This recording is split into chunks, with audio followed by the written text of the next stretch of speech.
Hello Internet, it's so good to have you. We've been waiting for you, and it's week 4 of Follow Me. It's taken by our very own Mark Pomeroy, so join us for an awesome message.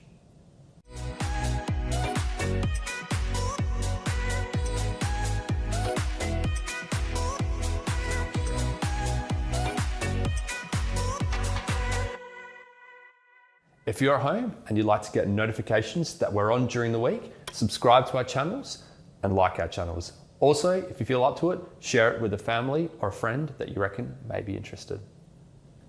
Today's powerful worship partner is Mosaic MSC. They're coming from Los Angeles. They're awesome, so buckle up for an awesome, awesome time.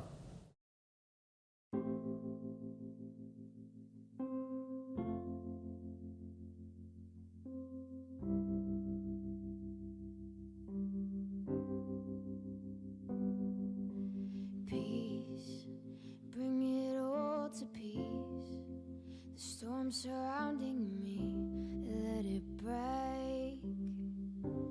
At your name, still call the sea to still, the rage in me to still every wave.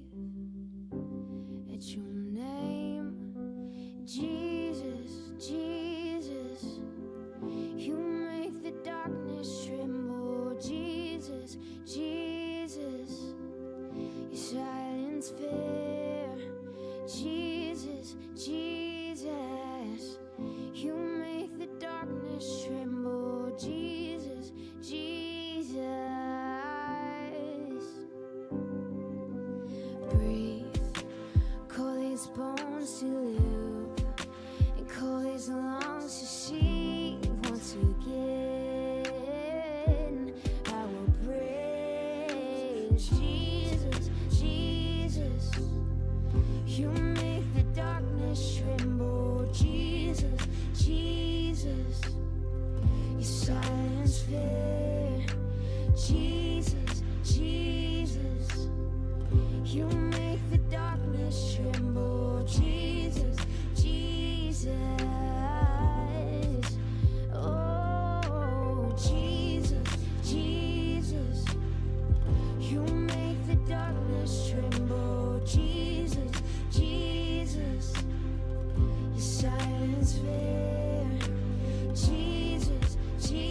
declare that your love lasts forever, and no need to worry, my eyes fixed on you, 'cause you have my heart, all of my life. I will lift your name on high, King of all, 'cause you are my strength, the beginning and the end, and I will seek you every day, King of all.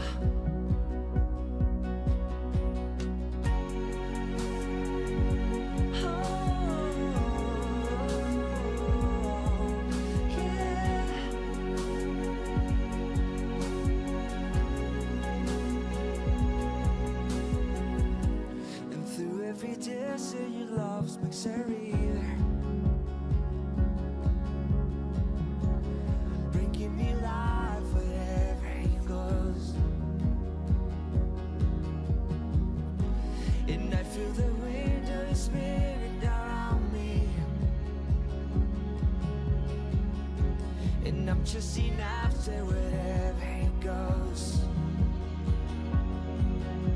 'cause you have my heart, all of my life. I will lift your name on high, King of all,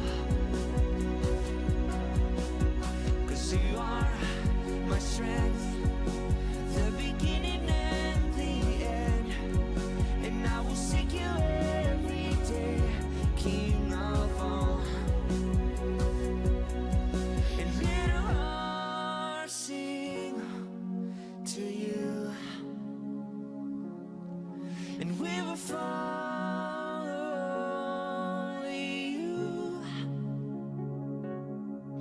Let your light shine and show us who we are, King of all, King of all.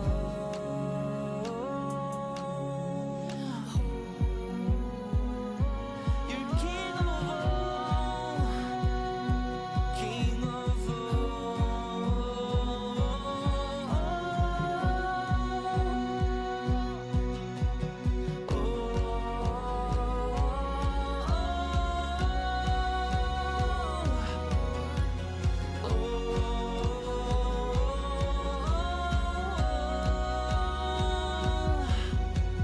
You have my heart, all of my life, and I will lift your name on high, King of all,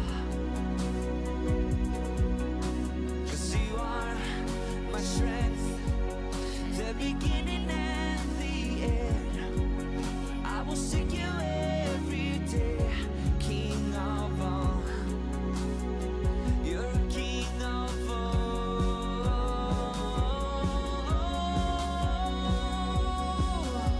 King of all.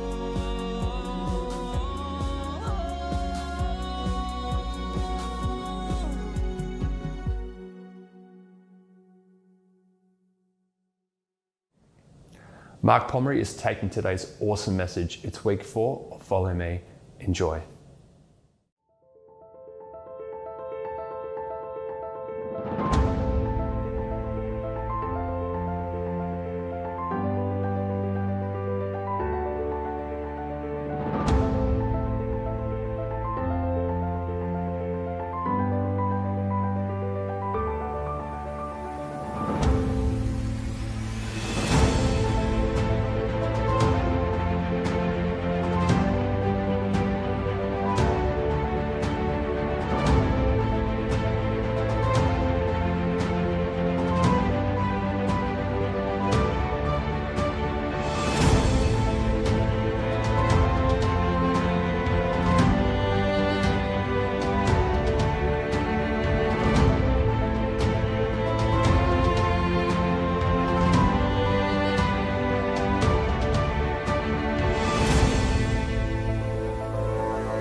Well, hey there, Elevate family and friends. Great to have you with us today.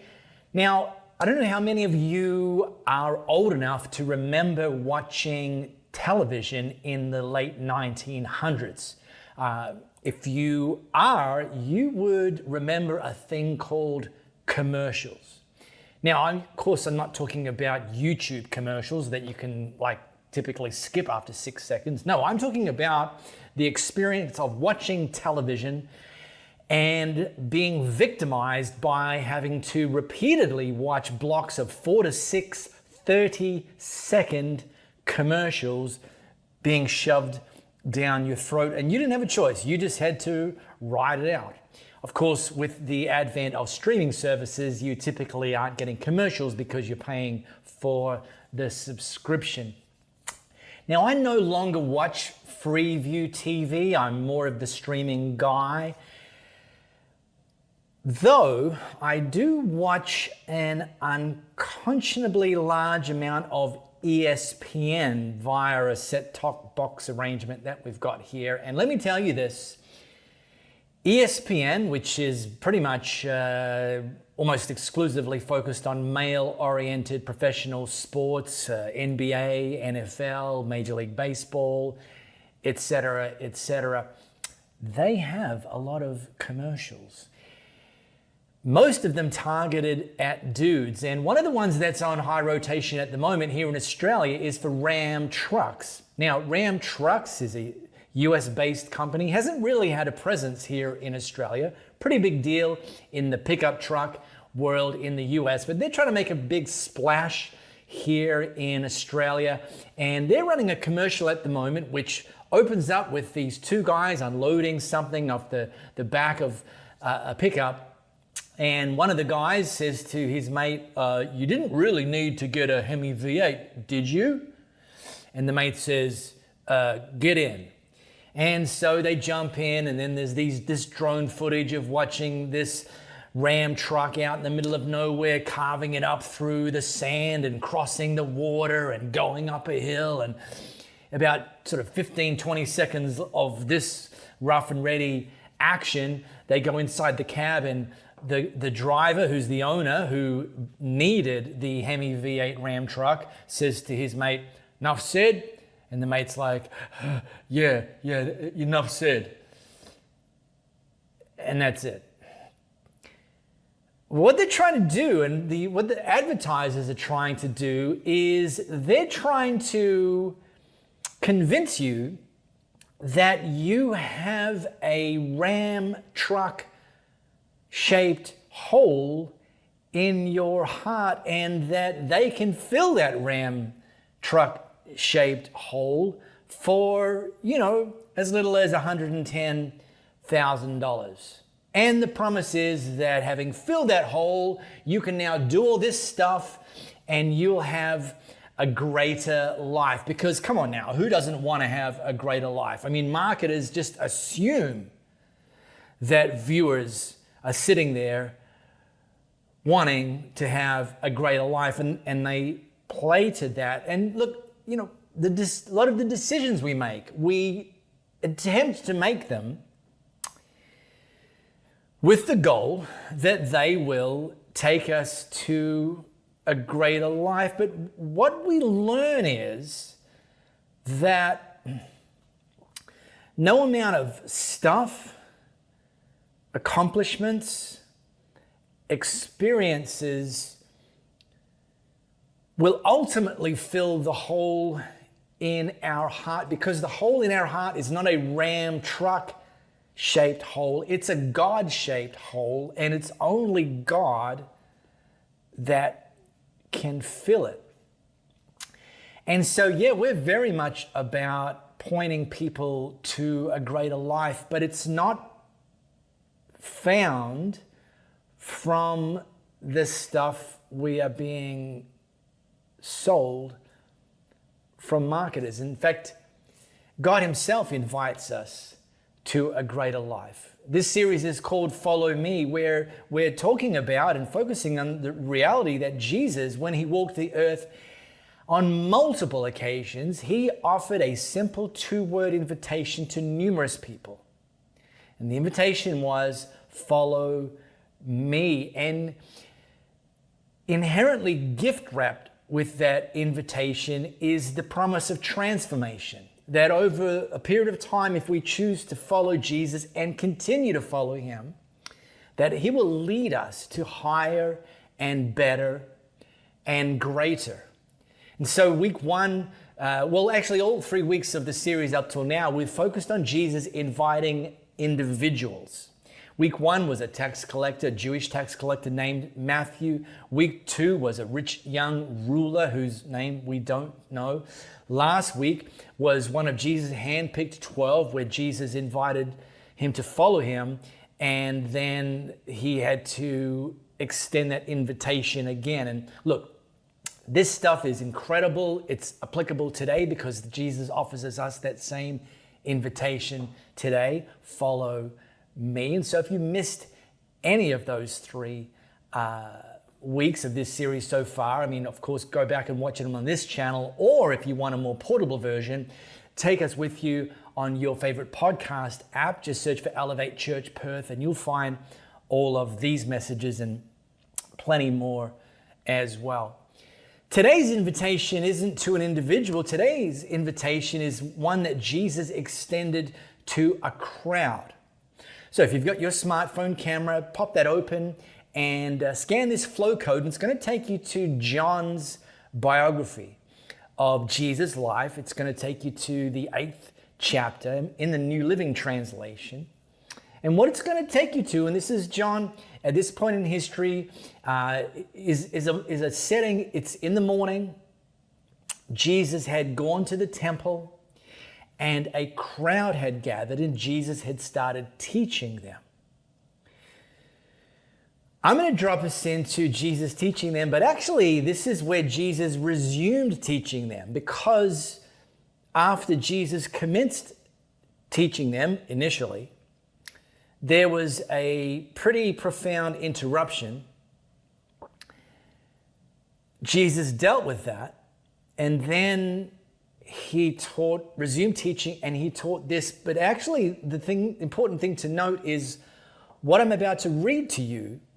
Jesus taught this in response to what had happened in that interruption. And this is what Jesus taught. John writes that Jesus spoke to the people once more and said, "I am the light of the world. If," underline that word, "if you follow me, you won't have to walk in darkness, because you'll have the light that leads to life." This is an incredible promise, even better than a Ram truck, believe it or not. That you will have, if you follow Jesus, you won't walk in darkness. I mean, who wants to walk in darkness?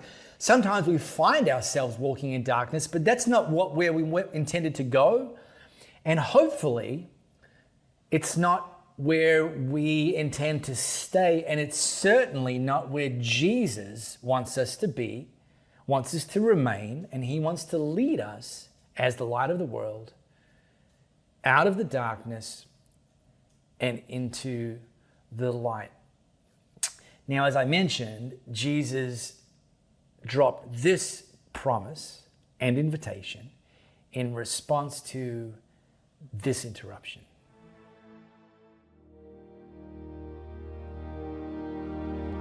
But Jesus went to the Mount of Olives.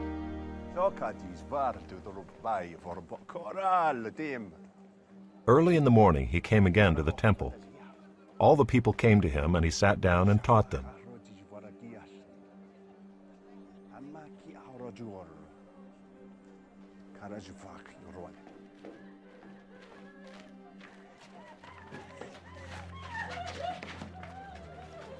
The scribes and the Pharisees brought a woman who had been caught in adultery, and placing her in the midst, they said to him, "Teacher, this woman has been caught in the act of adultery. Now in the law, Moses commanded us to stone such women. So what do you say?" This they said to test him, that they might have some charge to bring against him.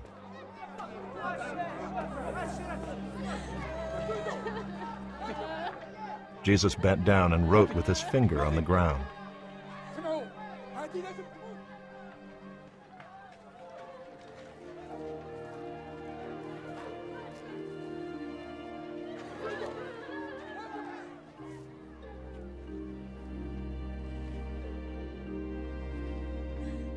And as they continued to ask him, he stood up and said to them, "Let him who is without sin among you be the first to throw a stone at her."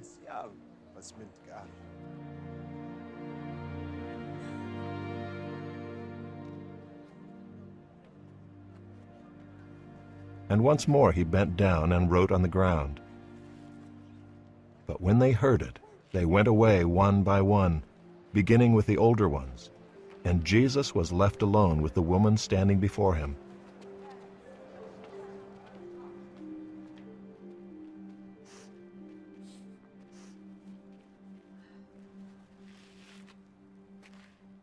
Jesus stood up and said to her, "Woman, where are they? Has no one condemned you?" She said, "No one, Lord." And Jesus said, "Neither do I condemn you. Go, and from now on, sin no more."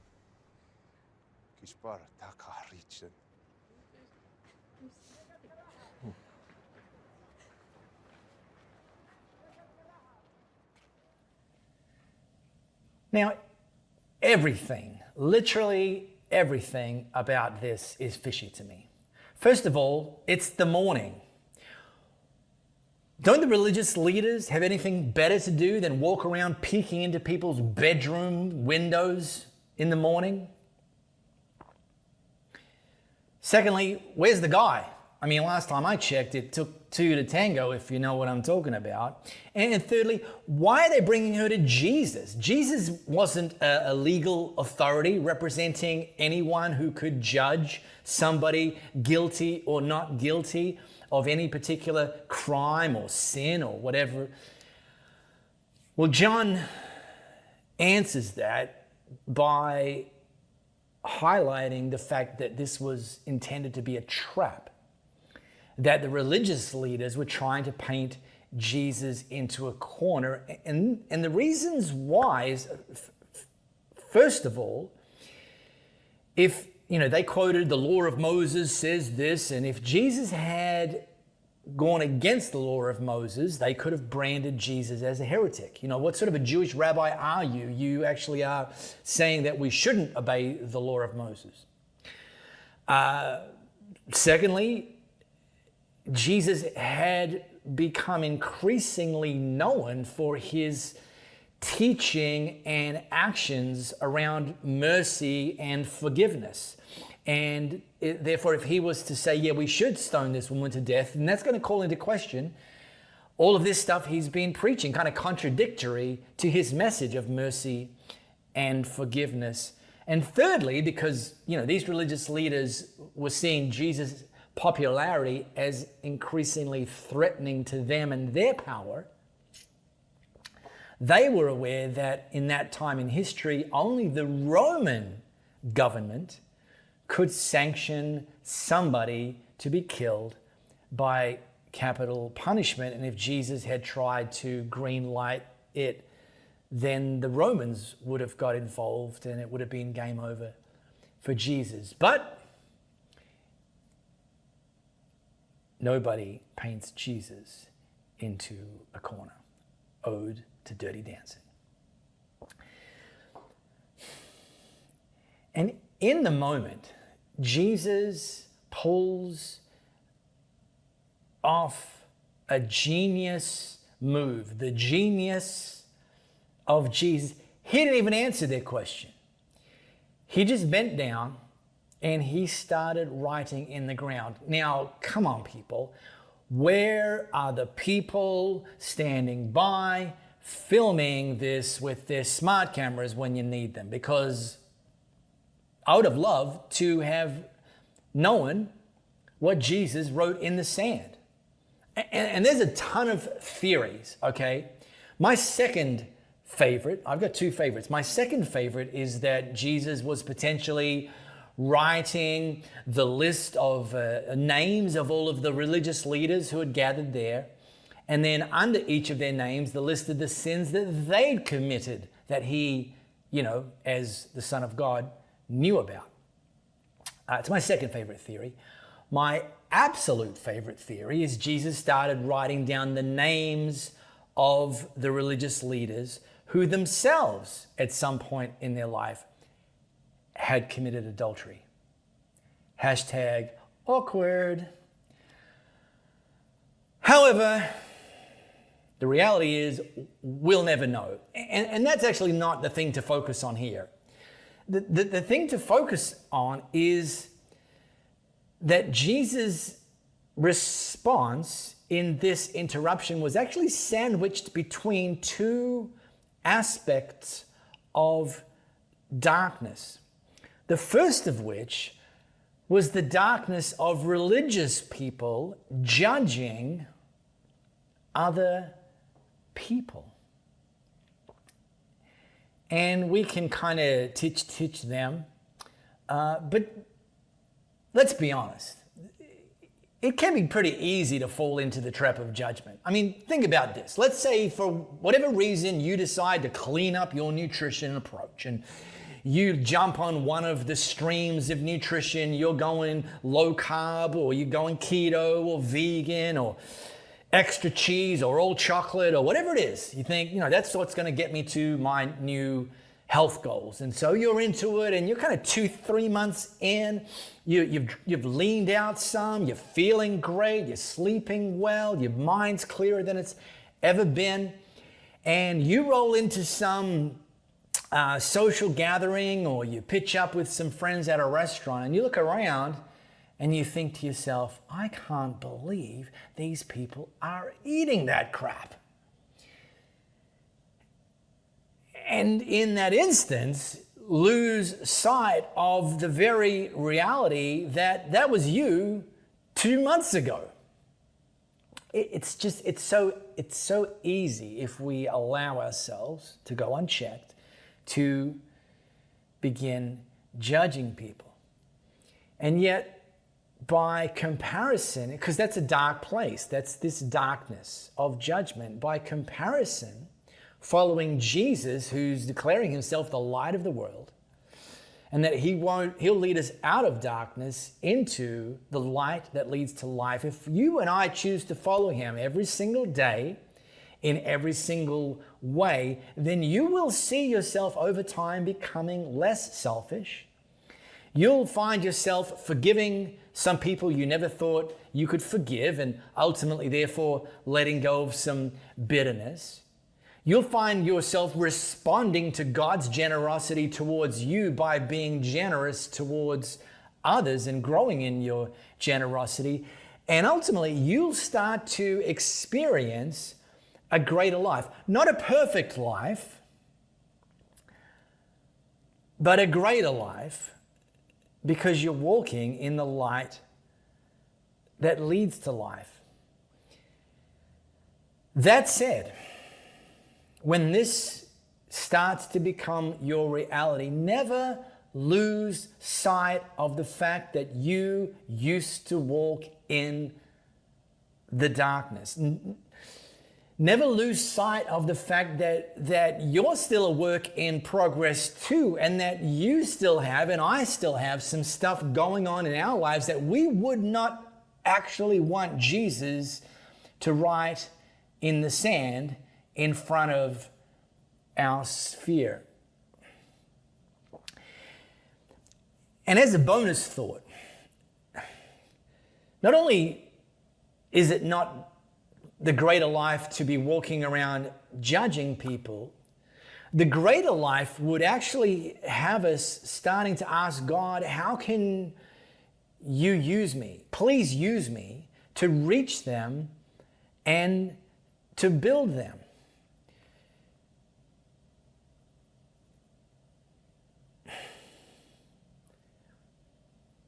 Let me double click on this as well. The only person without sin in this moment in history was Jesus. Therefore, according to Jesus, the bar that he put in place in that interruption is that the only person qualified to throw a stone at this woman was Jesus, and he didn't. And he demonstrates this very, very powerful reality that if you live with rocks of judgment in your hands, then you have no capacity to hold, let alone offer anything else. You cannot be generous because your hands are filled with rocks of judgments. You can't give words of life or encouragement because you're just ready to throw rocks and there's no room for anything else.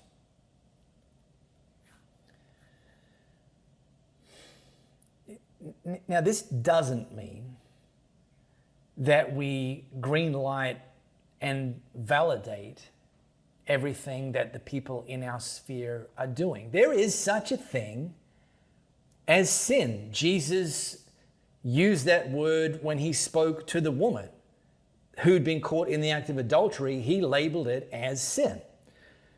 We unpack sin as being something, us thinking, saying, or doing things that are less than God's best. But when people are sinning, when people are thinking, people in your sphere are thinking, saying, and doing things that are less than God's best, your rock throwing is not going to be their turning point.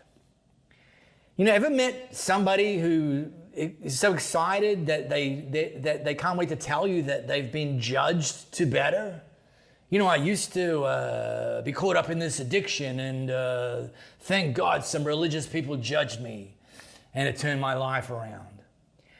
No, doesn't work that way. So here's the pro tip. Leave the judging to God and instead focus on being grateful to God that he hasn't thrown rocks at you, and in fact that he's extended grace and mercy to you, and look for ways to extend grace and mercy to other people. Start to pray for them, for God to do incredible things in their life the way that you're praying for God to do incredible things in your life. Start to encourage them.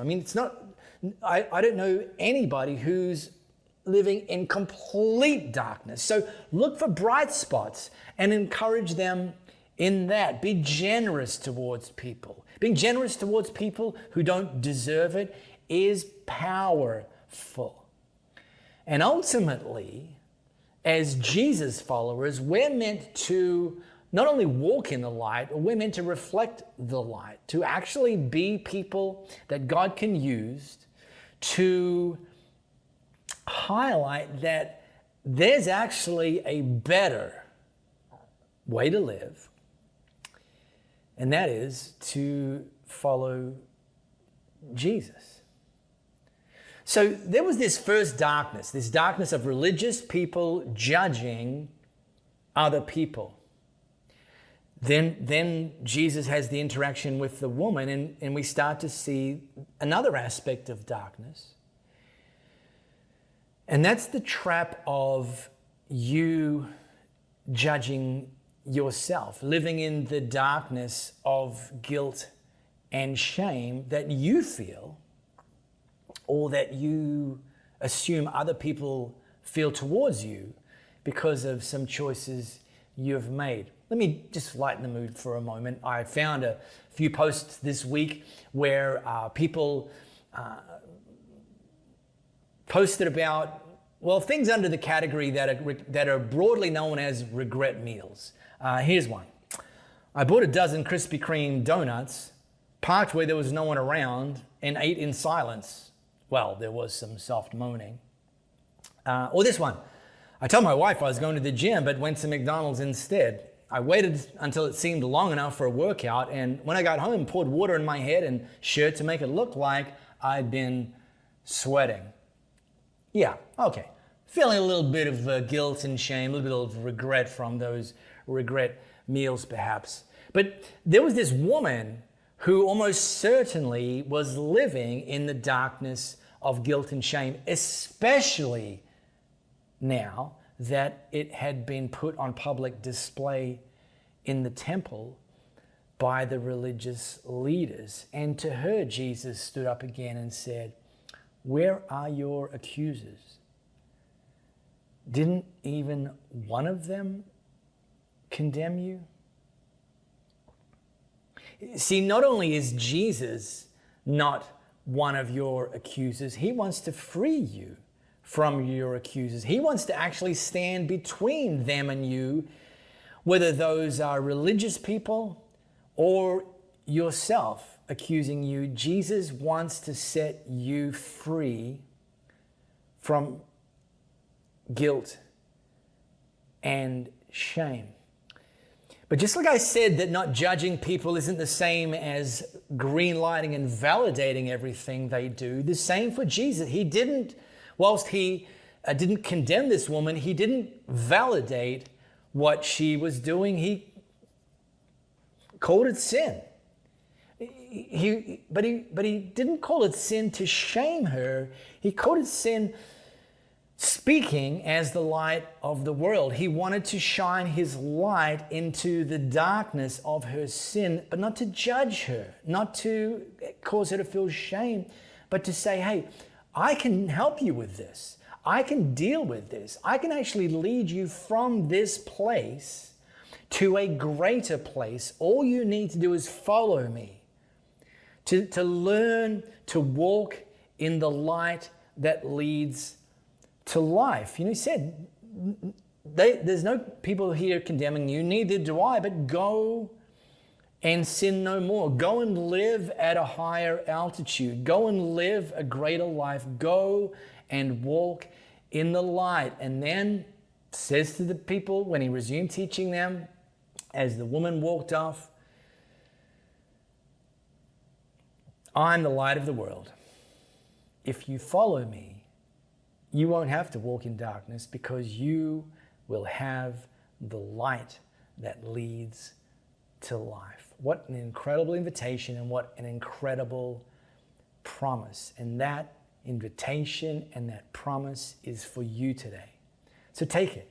Say yes to it. Say yes to it tomorrow, and the day after, and the week after, and the month after. And watch and allow Jesus to lead you to a greater life. Once again, guys, we appreciate all of your support from home. If you'd like to support us even more, the ways to give can be found just below. We always appreciate your help. Until then, guys, go on and have a fantastic week, and we'll see you next time.